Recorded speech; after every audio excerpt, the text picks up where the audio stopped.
what's going on? Stokely from Soul Sound Elite. Everybody serves a purpose, like the ants and the worms and roaches and rats. Now, there's things that are created and there's things that are destroyed, but nothing is wasted. In physics, energy is not created or destroyed. Within our little observation, we think that things are wasted, but now we're understanding cycles of things. Now a basic thing that they teach us in earth science or in science in general is the water cycle. Water comes down as rain, which is condensate. It flows down the earth, goes into the ground, becomes rivers, goes into the plants through aspiration and evaporation. It goes back up into the clouds, and then through condensation, it comes down as precipitation again, and it continues and it continues and it continues. And it goes in a cycle, the water cycle. Now, if you watch The Lion King, they talk about the circle of life. And Mufasa says, listen, Simba, I paraphrase, we eat the gazelle, and when we die, our body becomes the grass, and the gazelle eats the grass, and so completes the circle of life. You know what I mean? But, he simplified it. But during that process, the lion is eating the gazelle and pooping. And his poop becomes fertilizer for the grass. And the grass grows. His dead body, our dead bodies, supposedly, would become also mulch, fertilizer for the grass, food for the worms, food for the roaches, food for the rats, food for the birds, so on and so on, so on and so forth. Nothing is wasted. It's all one energy cycle going around and around and around. Now we have developed some things that kind of are unnatural, like these inorganic compounds that we've created, all of these forever chemicals and these plastics and the pesticides and all these things that didn't naturally develop along with life forms, so they're outside of holistic order. So we're causing disorder by putting these things in the environment. We're not using earthenware like clay pots. We're not using ceramics. We're barely even using metals. Cast iron pots would probably rust within about 50 years, if you don't cook with them or whatever.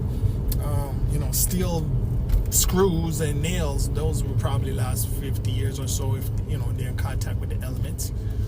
But we've introduced things like plastics, and it's probably take 1,000 years for plastic to break down. And then so on and so on and so forth. The chemicals that we use in the vehicles, in the cars, these things are toxic. We got ethylene glycol or glycol. We got, petroleum and all kind of different grades of petroleum with all kind of additives, including, small plastic microparticles, so on and so on and so forth. So anyhow, whatever. The roaches serve a purpose. They break things down. The ants serve a purpose. They break things down. The rats serve a purpose. They break things down. The roly-polies, they break down the wood. The grasshoppers, they break down the grass. So on and so on and so on and so on and so forth. These things, we look at them as pests because they interfere with our commerce. They interfere with our comfort. And they look creepy. But they're all part of the circle of life. And now what I'm also thinking is that the destructive, negative, evil, even people that we encounter in life every day, they're part of that circle of life also, and what are we supposed to do?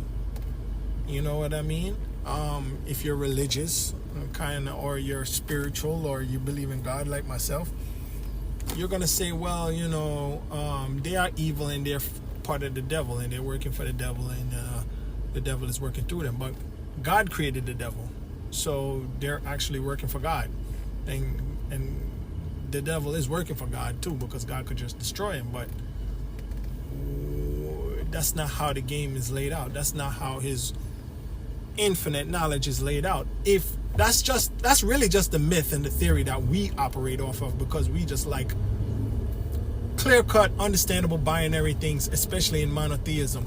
While the polytheistic religions, they find it a little more complicated. You know, there's one God for this, one God for that, one God for this, one God for that, and doing different functions. And but that seems a very expensive and exhaustive kind of religious order to follow. But maybe that's why, you know, people in China and India are so good at technology. Their alphabet probably got more letters in it. They're praying to multiple more gods.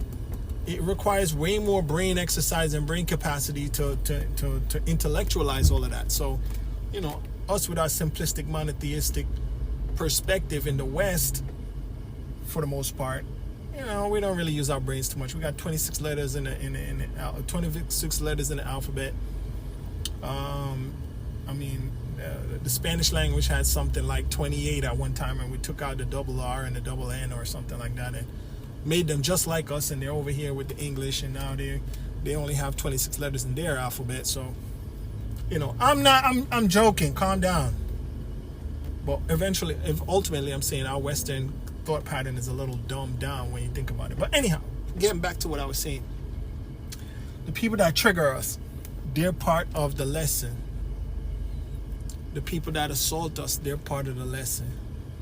The people that disrespect us, they're part of the lesson. You know, the people that, forgive me, God, kill us, they're part of the lesson somehow. I don't really understand it, but if you believe in monotheism, then you say, well, hey, that's God's will. You don't know why things happen. If you're polytheistic, well, I don't really know what that means. I don't really know what the perspective on that is.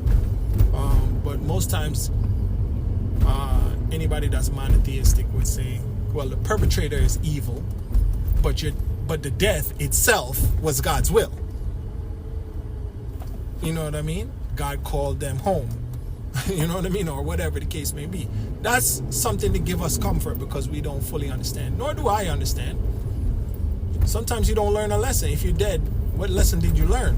You didn't really learn anything. I guess it's all about the ride. It's all about riding the wave.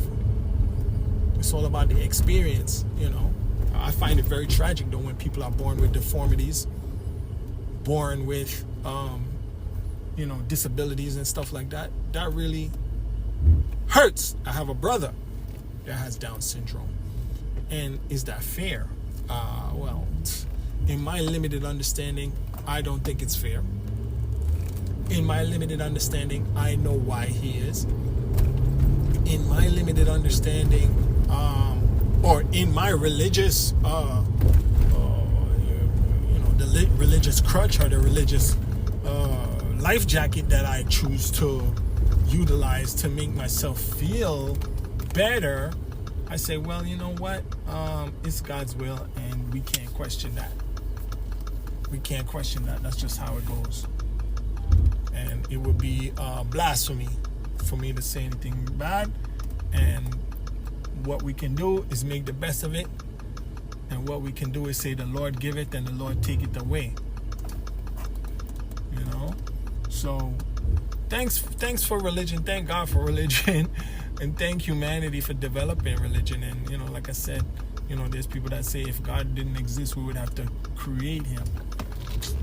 And I'm totally subscribed to that, because I see how I need this kind of philosophy in order to make myself feel better, in order to comfort myself. And it works. It's not totally 100%.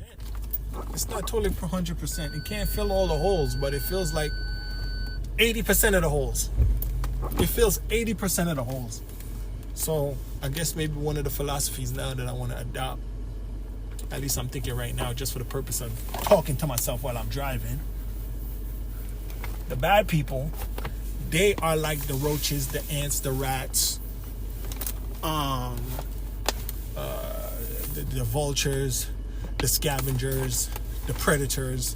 They're all of those things. They tear things apart so that those things can be used for something else. Anyhow, I gotta go to the store. Today's Halloween. I don't celebrate Halloween. I used to go on Halloween just to throw eggs at people's houses, and last time I went on Halloween, a kid threw an egg right in my eye, and my eye swelled up, and I couldn't see for like a day.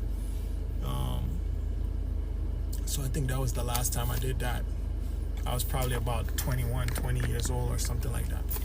Anyhow, thanks for listening.